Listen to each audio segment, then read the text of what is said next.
What up, everybody? It's Blessed Mindset, and we back at the Mastermind Academy. Listen, I told you guys that we was coming back for part 2. We dropped the first reaction to the Soviet Union, the rise of the Soviet Union. We about to just go ahead and watch the second part of this documentary, man. So enough talking. Let's just go ahead and get into it. Simple.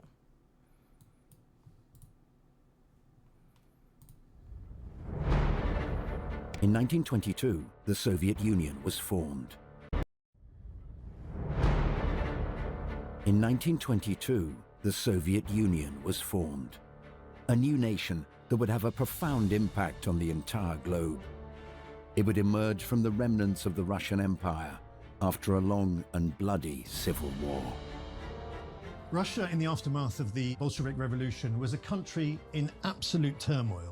A brutal and bloody clash of arms trying to wipe out this new regime before it can take control of the country. The Bolsheviks finally succeeded in about 1922, and then came the hard work of trying to create, for the first time ever, a new socialist country.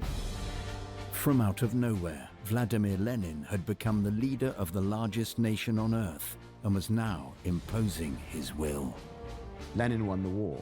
Lenin won the revolution. Lenin's one of those amazing figures who really are decisive in history. One's got to understand that Lenin was an autocratic character who really didn't want anyone to succeed him. That's true of most autocratic characters in history. But Lenin would have a successor who proved to be the most ruthless of all figures when dealing with both his own people and his foreign enemies. They realized after the revolution that the Soviet Union was surrounded by enemies. It didn't have a friend in the world. They felt that way, and they were probably right.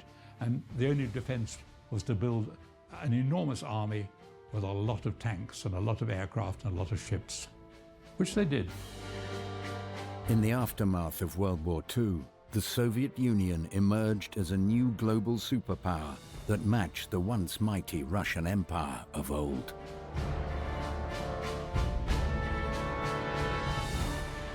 All of us who were then young, we were seeing great achievements by the Soviet Union. They launched the Sputnik satellite, fantastic scientific achievement. They put the first man into space, Yuri Gagarin, fantastic achievement. And so people were saying they saw the Soviet Union as a genuine, comparable competitor with the United States. Now, a century from its formation, the Soviet Union seems to define the whole of the 20th century.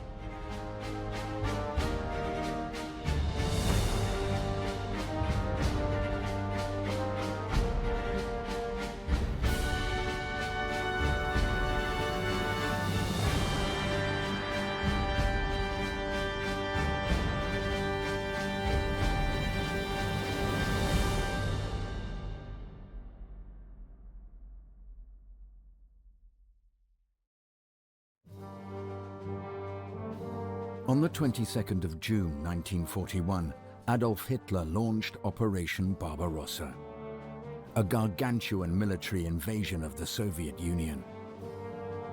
The Eastern Front of World War II had been opened, and for a while, it looked as if the Soviet Union might be doomed. The first days and weeks and months of the German invasion of the Soviet Union were a military catastrophe. But Russia was so vast and Russia's armies were so enormous that even though the Germans keep advancing and advancing, that it's not enough. As time went on, this Nazi war machine was stopped. It was stopped in front of Leningrad, it was stopped in front of Moscow, and it was absolutely imperative for the Nazis to capture Moscow before winter began. And it looked like they were going to achieve this. They captured notably the towns of Vyazma and Bryansk. These are very close to Moscow. And this happened shortly before the winter set in. And it looked very likely that they would seize Moscow as well. But Stalin ordered that Moscow was to be held at all costs. He saw that this was the great prize for Hitler, and he was determined to ensure that Hitler did not capture Moscow. And so you have this incredible counter-defense of the capital city. It's hard to think of any single occasion when another nation has successfully invaded Russia and come to even the Mongols couldn't get any further than the forests and the bogs. And Napoleon, of course, made some terrible mistakes with the weather reports. Hitler made the same mistake and has said Russia is a very easy country to get into, but an impossible country to get out of. So that was a part of it. There was just unlimited manpower. This was the first time they had a genuine enemy. They'd had false enemies that Stalin invented. Now they had a real one. Amazing achievement of the war was in the first 4 months or so of the war to evacuate heavy industry from Ukraine, which was the city of Kharkov especially, which was going to be under attack, moved hundreds and hundreds of kilometers to safe haven behind the Urals. And within a matter of months, for example, the Kharkov tractor factory was up and running, producing tanks, despite the disruption. How it was done is a miracle. Heavy industry just dismantled, put on trains, moved to the Urals, re-erected and working. And then they produced tanks that were actually superior to German tanks, the T-72, which I think still rolls about today, which shells just bounced off them. The Soviet Union is not the hollow shell that Hitler convinced himself that it was before he launched Operation Barbarossa. This is a vast, fantastically powerful, fantastically motivated country and society which can do things that we have never dreamed of. And so those German generals who had not been frightened by the British or the French or the Poles, suddenly they feel this sense around the heart. They feel these Russians, this is something far more formidable, far more frightening than anything we've hitherto had to face. And as those winter battles began around Moscow in the autumn and winter in October and November of 1941, even though Hitler was far from admitting it, most of the smartest people in the inner circle of the Third Reich realized that that terrifying iron hand of defeat was staring them in the face. In order to help guarantee eventual victory, the Soviet Union quickly made a new alliance with the Western powers that had once treated it with enormous suspicion. An alliance of pragmatism was formed. Once they met together, in August 1942, Churchill went over to see Stalin, and Stalin was actually at the greatest crisis of the war. Looked like he was going to lose the whole South, the oil fields, Stalingrad, and the Caucasus. Churchill arrived, and they made a sort of deal. They became they respected each other, and Churchill told him that they weren't going to do an invasion of Europe, an invasion of France yet, but that they would ultimately. But for the moment, they had to build trust among themselves. And so the three of them met at Tehran for the first time in 1943. There they really began to build a sort of rapport between the three of them, particularly Roosevelt and Stalin. And they agreed on enough to proceed with the war and to win the war. They decided on conditional surrender and the future shape of what Europe would look like. Here, the chief executives of Britain and the United States met for the first time with Marshal Stalin. They reaffirmed their country's determination to work together in the war and in the peace to follow. The battles that the Soviet Union fought on the Eastern Front were on an almost unimaginable scale and would turn the tide in favor of this new alliance. These battles inside the Soviet Union were on a scale that had never been seen before in the history of warfare. These huge, titanic struggles, the struggle for Leningrad, the struggle for Stalingrad, the massive tank battle, the greatest tank battle in history that took place at Kursk. The death toll in these battles were absolutely enormous. Millions and millions of Soviet soldiers would lose their lives on these battlefields. It was a people's war. The people's homeland was being invaded, and so they resisted. There were partisan groups behind Nazi lines. Everybody, whether or not they had been victimized by the purges or not, or liked Stalin or didn't, they wanted to defend the homeland. Tremendous numbers of victims, a whole generation of young men was lost for the Soviet Union, and economic destruction, the burning of fields, of factories, tremendous losses. In the beginning of 1945, when it was clear that the Allies were going to win the war, the big three, Stalin, Churchill and Roosevelt, met at Yalta to thrash out a new world order. They were to decide really what was to happen to the world once Nazi Germany had been defeated. The three parties reach a firm accord on military and political points. Coordinated plans are made for great new blows against Germany from all directions. Reaffirming the resolve of the United Nations to cooperate fully after the war, Roosevelt, Churchill, and Stalin reach agreement on the foundations of European peace. Germany shall be disarmed. German militarism and Nazism will be destroyed. Just over 2 months after the Yalta Conference, Soviet forces reached Berlin and raised the victory banner over the Reichstag. Only a few hundred yards away, Adolf Hitler had committed suicide in the Führer bunker. The European theatre of World War II had come to a decisive end. But the battle lines of the... So guys, break this down to me in the comments, man. Why did Hitler commit suicide? Was he just scared he was gonna die? Was he scared to get captured? You know, what is the answer to that? The Cold War were already being drawn. In July 1945, the Potsdam Conference began. The leaders of the victorious Allied countries met in Germany, which had unconditionally surrendered just 9 weeks earlier. It would be the last time Stalin ever left the Soviet Union. Stalin and the Soviet Union emerged from the war both weak and very powerful. Weak in the sense that huge swathes of the Soviet Union had been totally destroyed by the German army, but powerful in the sense that the Red Army had steamrolled into Eastern Europe, and that Stalin now controlled many of the territories he'd always coveted. This placed him in a very, very powerful position. Germany itself was to be split into two separate parts. The Soviets, Stalin was going to control the east of Germany, and the Western Allies, Britain, France and America, were to control the western sector of Germany. And they were going to do likewise for Berlin. Good progress at the Berlin Conference. Reparations settled, boundaries adjusted, peoples relocated. New problems will still arise tomorrow, but today we have an international organization to work them out, so that problems do not become conflicts. The Big Three changes, but the Big Three goes on. The president dies, another ably takes his place. A prime minister leaves the conference to stand a free election, and by the choice of his people, a new prime minister returns to his seat.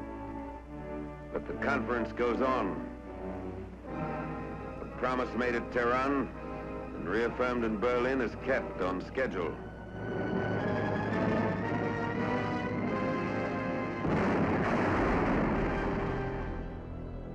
The battles of World War II still continued in the Pacific, and the Soviet Union formally declared war on Japan.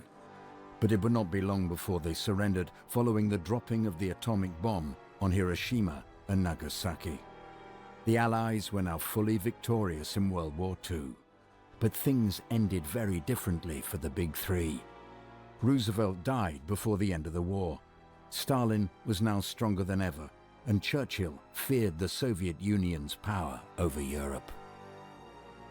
Churchill came out of the Second World War a very bitter man, because he felt that the only national leader who'd emerged from the struggle with exactly what he wanted was Stalin.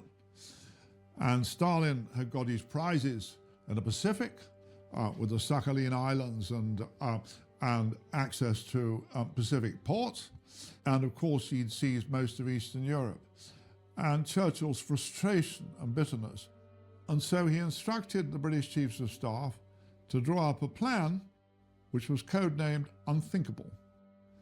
for the recapture of Poland from the Red Army by 42 American and British divisions with the aid, absurdly, of the rump of the Wehrmacht.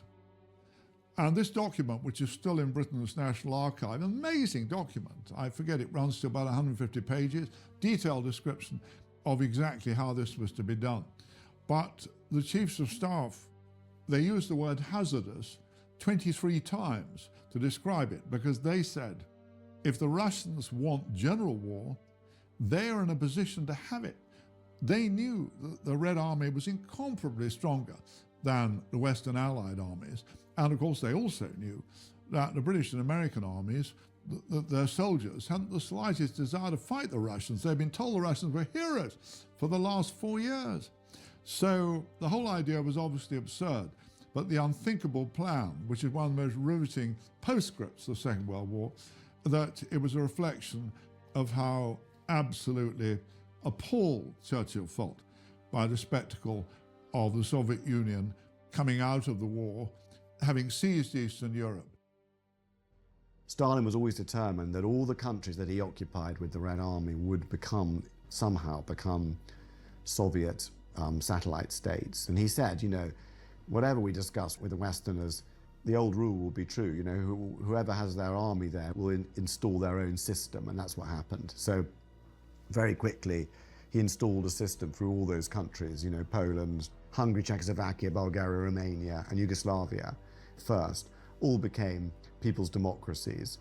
Later, there was a rift with Tito in Yugoslavia. But basically, he remained in control of this kind of huge part of Eastern Europe. In 1946, Churchill would voice his concerns publicly with his famous Iron Curtain speech. From Stettin in the Baltic to Trieste in the Adriatic, an iron curtain has descended across the continent. Behind that line lie all the capitals of the ancient states of Central and Eastern Europe: Warsaw, Berlin, Prague, Vienna, Budapest, Belgrade, Bucharest, and Sofia. All these famous cities and the populations around them lie in what I must call the Soviet sphere. One of the key moments in the post-war period came in the spring of 1946, when Winston Churchill, no longer Prime Minister at this point, travelled to America, and with President Truman, he went to Fulton, Missouri, and made his famous Iron Curtain speech. He says, from Stettin in the Baltic to Trieste on the Adriatic, an Iron Curtain has descended over Europe. Now remember, at this time, the Western Allies wanted to try and retain their alliance with Stalin. They were hoping that this military alliance that had worked so well during the war could be continued into this post-war period. But Churchill realizes that everything has changed, that Stalin is no longer a reliable ally, and so he makes this speech. It's an explosive speech. It sends shockwaves around the world, because Truman, Attlee in England, they're trying to maintain this alliance, and Churchill has effectively lobbed a stick of dynamite into this. Well, Churchill's speech acknowledged what was already happening, that communist governments were taking over in one country after another. There was a lot of suspicion between the East and the West. So the Cold War didn't begin all at once. It was a series of maneuvers and then responses. A big factor in the hardening of the Cold War was the Marshall Plan, inaugurated by the United States, which pledged millions and millions of dollars to rebuild Europe. They offered Marshall Plan aid to the East European countries as a way to entice them to come over to the side of the West, but also knowing that Stalin wouldn't let them accept that. So Stalin saw the Marshall Plan as a direct attack on the autonomy of the Soviet Union, and that led to further repercussions, the formation of the North Atlantic Treaty Organization in response, then the Warsaw Pact alliance in response to that. So there was a gradual closing down of contacts between East and West, and a gradual increase in fear and suspicion. The Soviet Union would launch the Molotov Plan as a response to the Marshall Plan.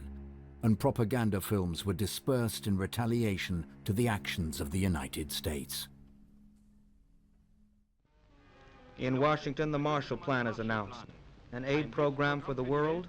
No, for America's capitalists. Truman's new budget? $2.5 billion for social welfare, $21 billion for armaments. Economic and political enslavement of foreign countries, hunger and unemployment in their own country. That's the real Marshall Plan. The stock exchange, the headquarters of the true masters of America. Here sit the Americans who run the opinion factories. Well, the next thing is to decide whether to make war on the Allies. And they have the atom bomb, and he has not. And so the most important thing is to get an atom bomb. Beria supervised the atom project brilliantly, absolutely brilliantly. It's one of the most extraordinary things. He found all the materials in Germany, the bismuth, the uranium that he needed, got it all shipped. He built special cities to build it in. He gave the scientists luxurious villas, and there was a little book in which the rewards were listed. If the atom bomb worked, what they would get: a nice car, a house, country cottage, and so on, and the punishment they would get if it didn't work: shooting. So there was a great reason to get that atomic bomb working, and it did. And once he had the atomic bomb, then the question was what to do next. And perhaps fortunately for us, the Chinese Revolution happened, and for Stalin it was more important to help that and start the Korean War than to attack the West again. But certainly in his mind was, why stop at Berlin? Why not go to the Atlantic? The battle lines of the Cold War that was developing across the globe took another dramatic turn when the communists under Mao Zedong were finally victorious in the Chinese Civil War. Now, two of the world's great former empires were under communist rule, and the first true proxy battle of the Cold War would take place in Korea. There is no margin for error when the chips are down, when the bullets and projectiles that fly overhead are real. A situation soon to come in the summer of 1950.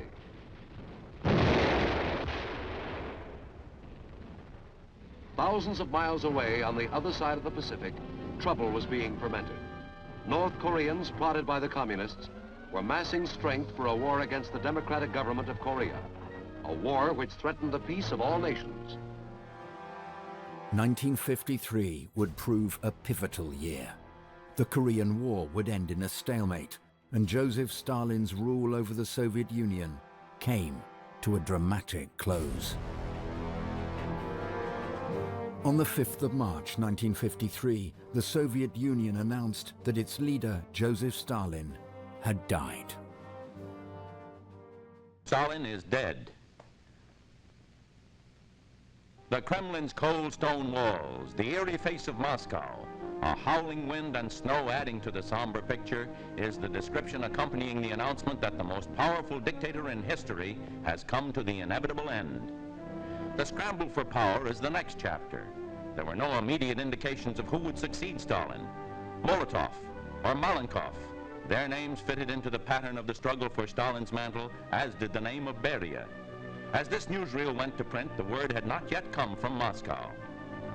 But Stalin's life was history: intrigue, ruthless ambition, absolute power. Rather like with Lenin, there was no kind of obvious successor to Stalin, and Stalin, like Lenin, believed he was indispensable and no one could succeed him. And that was to a certain extent true, because just as there was never another Lenin, there was never another Stalin. But what he left behind were a bunch of terrified apparatchiks who were used to being under Stalin's thumb. The leading successor, it seemed, was going to be Malenkov, who was a rather fat, young and ruthless apparatchik who'd served Stalin and done a lot of dirty work. Khrushchev was much more dynamic, and no one thought he would succeed Stalin, least of all Stalin, because he was coarse, semi-literate, a ruffian, badly educated, and therefore could never be an ideologist. But it didn't matter, because he seized power And he destroyed really the most powerful person in the government after Stalin's death, who was Lavrenti Beria, long-serving secret police chief and overseer of the nuclear project to get a nuclear bomb, which he'd successfully done. So he arrested him, had him shot, had all his people shot, and really ended the period of kind of brazen terror in the leadership. So there was a competition. Khrushchev was one of these people who appeared to be a clown. One of the reasons that Stalin liked him, he posed no threat. He did as he was told. He was a fellow student of Stalin's wife. He said all the right things. He did all the right things. In the war, he was quite effective. He only put one foot wrong. His son was going to be executed for shooting another officer, but managed to fly a plane into Germany in time and was captured and got back into Russia by escaping. And Khrushchev went on his knees to Stalin and said, "Spare my son." And Stalin refused. I don't think Khrushchev ever forgave Stalin for the shooting of his son. And that may be one of the motives for his anti-Stalin speech. It may be personal. But anyway, that 20th Party Congress, which shook the entire communist world when they admitted that Stalin was a criminal and they themselves had all danced to his tune, that was a very brave thing to do. But it did actually establish Khrushchev in power because it meant he could get rid of his enemies. He didn't shoot them. Molotov was made ambassador to Outer Mongolia. Malenkov, I think, was put in charge of an electric power station in Siberia. Not very nice punishments, but better than death, I suppose. Nikita Khrushchev's shocking 1956 speech, in which he denounced the cult of personality that had formed around Stalin, would be a major contributor to the Sino-Soviet split. But although relations with the other great communist world power were now soured, Khrushchev would also soon earn major political victories for the Soviet Union. And on October 4th, 1957, a world-stirring event took place.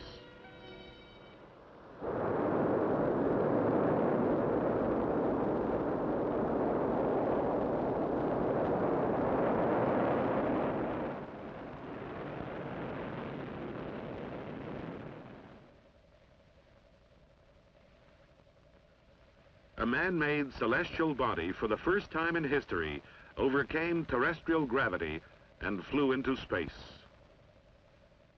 During the early to mid-50s, the Americans had been developing their space program, and they announced that they were soon to launch a satellite into space. This was a huge moment and a huge triumph. But what did the Soviets do? They had been developing their own satellite as well, and they got there first. This was Khrushchev's great triumph, was to launch Sputnik before the Americans. It was a public relations coup. The space race was one example of a great Soviet success story. The economy was improving after the war, but it wasn't running on all cylinders at this time. But the space race began as a quasi-arms race, knowing that the Americans were trying to build rockets. The Soviet Union mobilized all of its resources into launching a satellite and then to launching a man into space so that they could be the first. So when they're able to mobilize all resources toward this one goal, and they had brilliant scientists, they also had scientists who had been Germans who had gone over to the Soviet Union. They had tremendous brain power and tremendous technological capability, and with all the resources at their disposal, they were able to be the first into space. The launch of the Sputnik satellite generated frenzied attention around the world. But at the same time, an arms race was in full effect, and acts of espionage were at extraordinary levels on both sides. A crisis point was reached when pilot Francis Gary Powers took off from Peshawar in Pakistan in 1960, and his U-2 spy plane was brought down by Soviet air defenses. Secret reconnaissance of Russia by high-flying American U-2 jets ended when one was downed deep in Soviet territory. Its pilot, Francis Powers, was made the subject of a showcase trial. Powers' family was in the courtroom as Russia began massive exploitation of this propaganda windfall. Powers' conviction was inevitable, and the U-2 affair became Khrushchev's pretext to torpedo the Paris Summit Conference. So in September of 1959, Khrushchev had met Eisenhower at Camp David in America, and the two men had agreed to meet again in Paris in the following spring. And this was duly to go ahead. But something intervenes in the meantime, something that causes a crisis in relations between the Soviet Union and the United States. And this is the shooting down of a U-2 spy plane piloted by Gary Powers. Khrushchev gave a personal order to his air defenses to shoot down an American U-2 spy plane over Soviet airspace.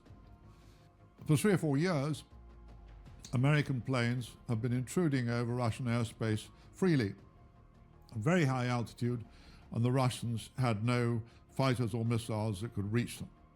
By 1960, they did.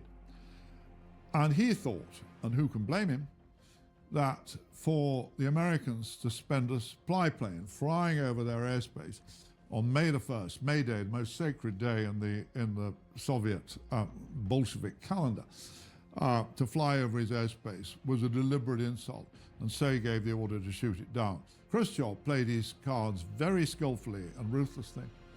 That initially he announced the shooting down the plane, but he did not admit that he captured its pilot, Major Gary Powers. And so the Americans got themselves deeper and deeper into a tissue of lies about this being a weather plane and so on and so forth. And only 2 days later, did Khrushchev reveal that they had Major Gary Powers and announced triumphantly to the world, and our cameras are better than the American cameras that we found on the U-2. So the humiliation was terrific. This throws relations between the two countries into absolute crisis. Khrushchev storms off back to Moscow. He won't have anything more to do with these talks, and he cancels the intended visit of Eisenhower to Moscow. Eisenhower is very disappointed. He was really looking forward to going, but this is cancelled, and relations between the two countries descend once more into crisis. The U-2 incident was eventually resolved by an exchange of Gary Powers for a Soviet spy named Rudolf Abel, who'd been captured in the United States. The technological war would continue, though, and the Soviets struck another victory when they launched the first man into space in 1961, Yuri Gagarin. The space race became an incredibly public competition between the two superpowers as to who could display their technology, their sophistication, their ambition in a new realm, space. And that was really what the space race was about, and why both countries put massive amounts into sending people into space and competing. My bad, I was muted. Listen, guys, I did not even know that these people, the Soviet Union, were the first people to send somebody up into space. I really thought it was the United States, but somebody break it down in the comments to me. Is it the first man on the moon was launched from somebody from the United States of America, and then somebody in space that was done by the Soviet Union? Is that the concept, or is that the historical description? Let me know in the comments down below. In that way, and of course, you know, the Soviet propaganda machine made all the cosmonauts into massive heroes, just as the American propaganda machine made their astronauts into huge heroes. And I certainly think for a while the public was pretty fascinated, probably in both worlds. Gagarin was an ace pilot, and he was very well trained, and he was an extraordinarily fearless man. And he became like a film star idol, an international thing. So the Gagarin squares, not only in Russia, but you find them all over Africa. It had an enormous effect on the American psyche, of course. Again, a triumph for the Soviet Union. It just demonstrates their capabilities, what they've achieved in this space program. And it's a humiliation for the Americans, who publicly congratulate the Soviets, but in private they're seething. What do? One of the first things they do is they form NASA. They are determined to regain the upper hand in the space race. The achievement by the USSR of orbiting a man and returning him safely to ground is an outstanding technical accomplishment. We congratulate the Soviet scientists and engineers who made this feat possible. The exploration of our solar system is an ambition which we and all mankind share with the Soviet Union. And this is an important step toward that goal. Our own Mercury Man in Space program is directed toward that same end. The end of the 1950s and the beginning of the new decade seemed at first to be an era of unbridled success for the Soviet Union with their dramatic lead in the space race. But huge crises in both Europe and North America were just over the horizon. The early 1960s would prove to be the height of Cold War tensions, both in Europe and in the US. A communist revolution had taken place just off America's borders in Cuba, and the Bay of Pigs invasion intended to overthrow this new government of Fidel Castro had failed. And in Berlin, where the Allies had converged after their victory in World War II, the Iron Curtain was becoming a literal wall. Khrushchev exercised absolute control over the Eastern Bloc, but at the same time, he was very susceptible to pressure. And one must remember that in the late 1950s and early 1960s, first of all, China was ascendant, as a rival for the leadership of the socialist world. And more, especially in the early 1960s, the Chinese of Mao Zedong were publicly denouncing Khrushchev as betraying socialism. So he had that pressure. And he also had pressure, for example, the East German leadership, who were constantly urging him to take a much tougher line with the West. One of the key troubles in East Germany in the late 50s and the very early 60s was the flood of East Germans who were crossing the border into West Germany. And this had, as its nexus, was taking place in Berlin, where it was relatively easy for East Germans who wanted to move on, who wanted to get on in life, to cross the frontier. Khrushchev saw this as a very real problem. You know, several million Germans had poured over into West Germany, leaving the East German state. And so what did he do? He sanctioned Walter Ulbricht, the leader of East Germany, to build the Berlin Wall. This effectively put a stop to the massive immigration taking place from East Germany into the West. But it also was a PR disaster. It did not look good to have to build a wall to keep your own people in. The East Germans don't seem to have guards enough to plug every hole. When a soldier's attention is diverted by others, a hole is cut in the barbed wire and Khrushchev's face is slapped again.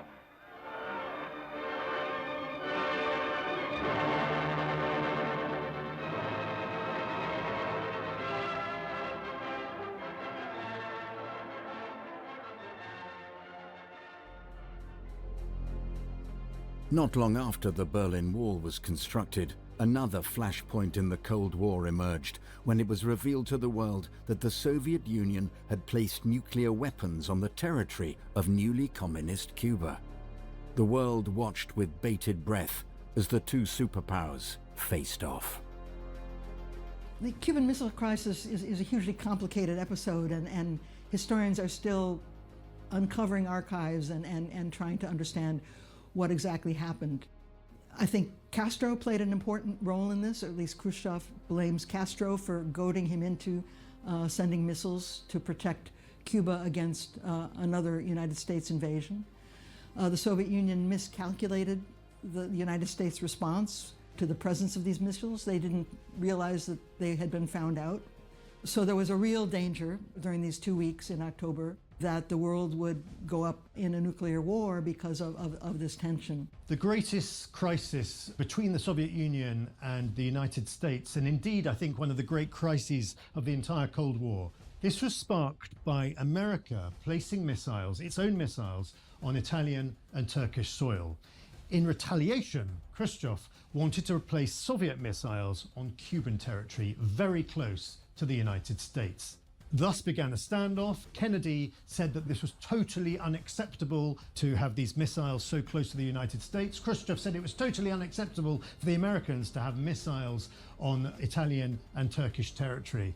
The world at this point is in deep crisis. We are very, very close to a nuclear war being declared. And it is only through wiser counsel, wiser heads prevail, a deal is done between the two powers that enables them to back down.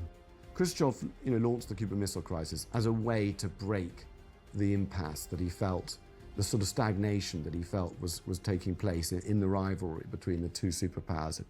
He thought that if he needed to do something to up the ante, and he'd convinced himself that taking a risk, a gamble, would turn the whole course of the Cold War.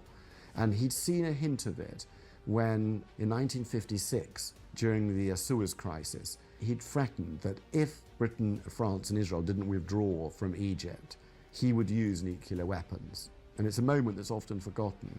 And America had forced them to withdraw. So he saw that as evidence that nuclear brinksmanship really worked. And so what better way to break the impasse and to overcome American power and wealth than to place weapons right in America's backyard and to defend a new fraternal revolution in Cuba. And so that's why he did it. He was also a member, one of the World War II generation, like all the Soviet leaders, and they were actually very, very afraid of war. They'd seen what war did, even conventional war. And so, he thought he'd win that point. Call on the Chairman of the Council of Ministers of the Soviet Union on a point of order.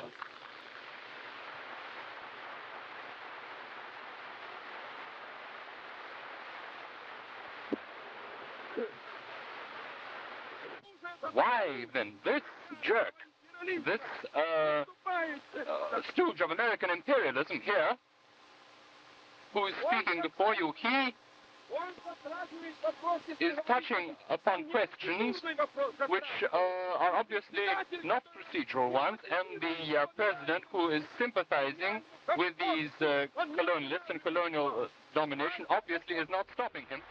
He had a quality of an act. Taking off your shoe and banging it in the United Nations does get attention. And in the Cuban Missile Crisis, I think he won. It was very cunning, very risky, but we were more frightened than they were. I remember I was a student at the time, and I seriously thought in Cambridge this might be my last day on Earth with the missile crisis and Kennedy holding out. But in fact, Khrushchev had a bargaining chip, and he was willing to take those armed rockets away if America withdrew its rockets from Turkey. That wasn't made public at the time, but it's clear there was a bargain, and the Soviet Union won it. They had no atomic weapons near their borders as a result. That was one of Khrushchev's great achievements. It was very risky, but I don't think anyone in Russia held it against him.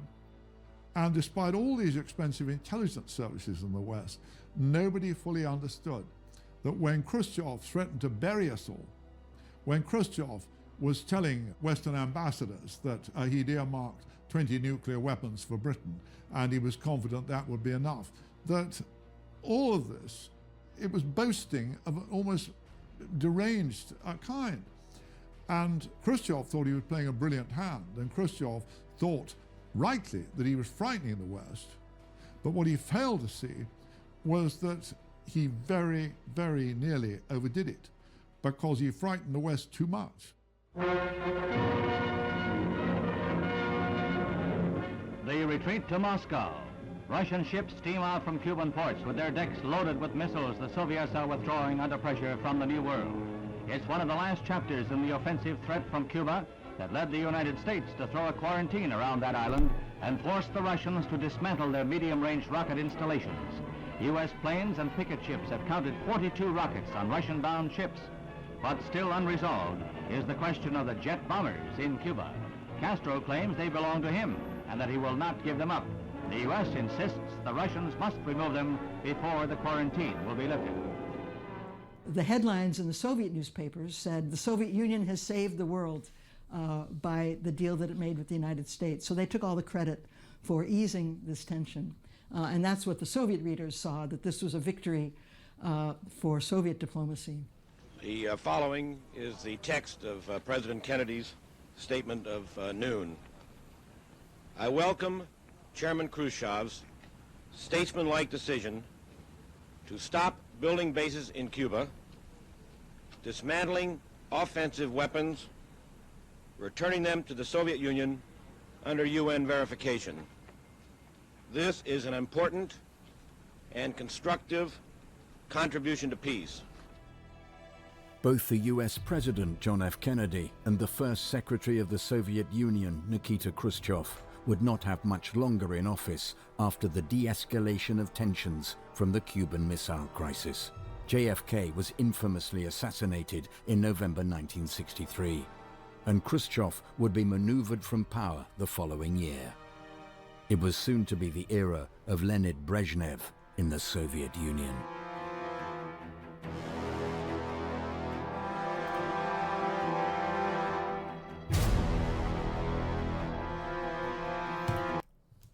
Well, there you go, guys. It looks like there's a part 3, guys. Let me know down below if you want to see this part 3, man. We might have to get that next week and just keep going with it. But I do want to get into like World War II and documentaries on that, documentaries on Adolf Hitler and stuff like that too. So it looks like it's the fall of it. So yeah, we might hit that next week, guys. Let me know down below how you guys feel about that, man. But thank y'all for watching, man. I'm gonna see y'all next time, man. I love y'all, man. Peace.